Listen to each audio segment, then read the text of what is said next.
घोटी जिल्हा परिषद गटात ज्ञानेश्वर लहानेंची एंट्री, निवडणुकीची चुरस वाढणार। आगामी स्थानिक स्वराज्य संस्थांच्या निवडणुकीच्या पार्श्वभूमीवर इगतपुरी तालुक्यात वेगवान राजकीय हालचाली गतिमान झाल्या आहेत। इगतपुरी तालुक्यातील 5 जिल्हा परिषद गटांपैकी घोटी जिल्हा परिषद गट हा जिल्ह्यातला राजकीय गरमागरमीचा गट ठरण्याची शक्यता निर्माण झाली आहे। सर्वसाधारण असलेल्या या जिल्हा परिषद गटावर जिल्हा परिषदेचे माजी सभापती उदय जाधव यांचे गेल्या 2 दशकांपासून एक हाती वर्चस्व आहे। त्यामुळे जाधव यांची दावेदारी सर्वाधिक प्रबळ मानली जात आहे। जाधव यांना पर्याय काय अशी चर्चा राजकीय वर्तुळात सुरू झाली ती घोटी कृषी उत्पन्न बाजार समितीचे माजी सभापती असलेले ज्ञानेश्वर लहाने यांच्या दमदार एंट्रीने। लहाने यांची दमदार एंट्री झाल्याची जोरदार चर्चा सुरू झाली आहे। त्या दिशेने लहाने यांच्या समर्थकांकडून संकेतही मिळत आहेत।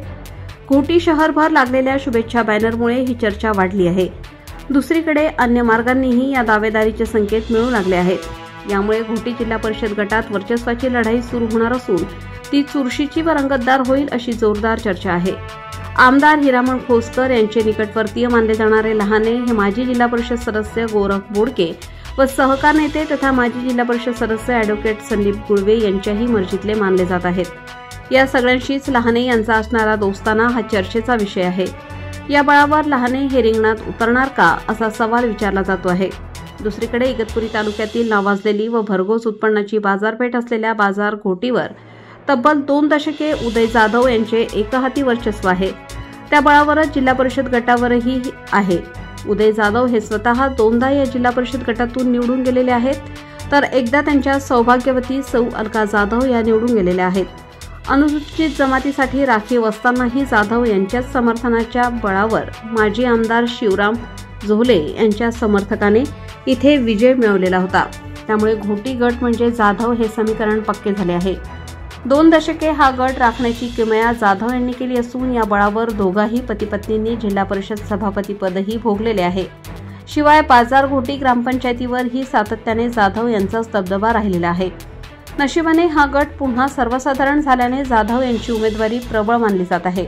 तर दुसरीकडे लहाने यांच्या एंट्रीने जाधवांपुढे पक्षांतर्गतच तगडा स्पर्धक उभा ठाकल्याचे बोलले जात आहे।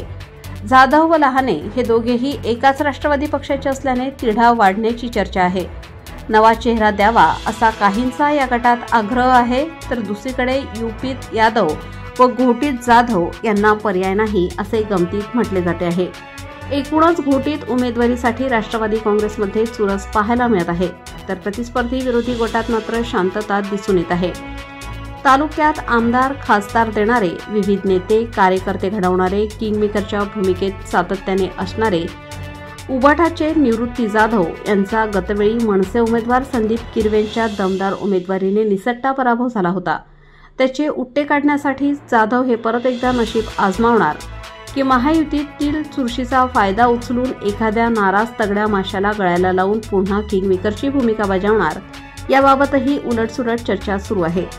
घोटी गटातील विजयी उमेदवारास थेट जिल्हा परिषद अध्यक्षपदाचीही संधी असल्याचे बोलले जात आहे। त्यामुळे या गटाचे महत्त्व कमालीचे वाढून चुरसही वाढली असल्याचे बोलले जात आहे। दुसरीकडे इगतपुरी पंचायत समिती सभापतीपद हे अनुसूचित जातीसाठी राखीव झाले आहे। यासाठीची अनुसूचित जाती राखीव गणाची एकमेव जागा ही घोटी गणातच असल्याने या जागेवरही इच्छुकांच्या उड्या पडल्या आहेत, कारण येथील विजयी उमेदवाराच्या गळ्यात थेट सभापतीपदाची माळ पडणार आहे। भाजपचे येथील माजी पंचायत समिती सदस्य येथून पुन्हा उत्सुक असतील, पण त्याचबरोबर भाजपचे निष्ठावान अण्णा डोंगरे यांची दावेदारीही प्रबळ मानली जाते। घोटीचे माजी सरपंच मदन रुपवते, प्रशांत रुपवते अशीही नावे चर्चेत आहेत। याशिवाय भाजपमध्येच अनेक दिग्गज व निष्ठावान कार्यकर्ते असून त्यांचीही दावेदारी प्रबळ आहे। याशिवाय घोटी शहरातील अनेक दिग्गजही स्पर्धेत उतरले आहेत। त्यामुळे या गणात उमेदवारांची भाऊ गर्दी होणार आहे। महायुती झाल्यास बहुतेक राष्ट्रवादी काँग्रेसला जिल्हा परिषद गट व भाजपला घोटी गण सुटणार हे जवळपास निश्चित मानले जात आहे। अर्थात दावे तिन्ही पक्ष नक्कीच करतील यात शंका नसली तरी प्रबळ उमेदवार त्यांच्याकडे नसल्याने बहुतेक हेच जागा वाटप सूत्र राहील।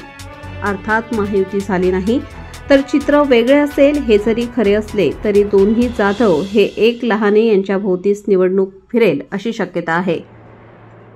तर घोटी गणात सभापतीपदाची संधी असल्याने व मागील सदस्य भाजपाचा असल्याने भाजपचेही येथे हौसले बुलंद झाले असून प्रथमच प्रदीर्घ काळानंतर सभापती पदाच्या रूपाने इगतपुरी पंचायत समितीची सत्ता हाती घेण्याची संधी भाजपला चालून आली आहे।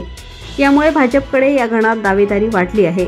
मुंडेगाव गण अनुसूचित जमाती राखीव असून तो बहुतेक शिंदे शिवसेना गटाला सोडला जाईल अशी चर्चा आहे। लोकमान्य न्यूजसाठी संचालक लक्ष्मीकांत शिंदे, इगतपुरी।